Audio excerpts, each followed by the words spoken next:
Welcome back. Make sure you like and subscribe to this channel.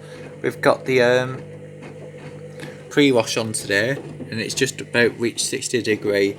It's doing, like, with it being only a bit in, it's doing some sort of little bits of power streams, and it's got the pressure to do that with only a bit in, when it's like just tea towels.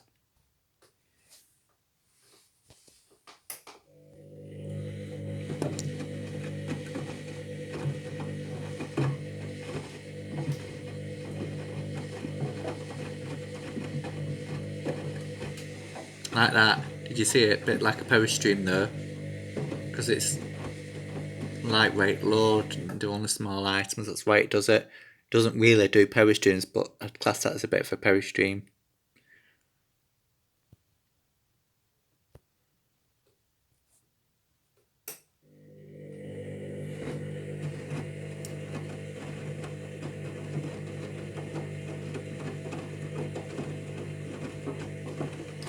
Only got 32 minutes left of this cycle.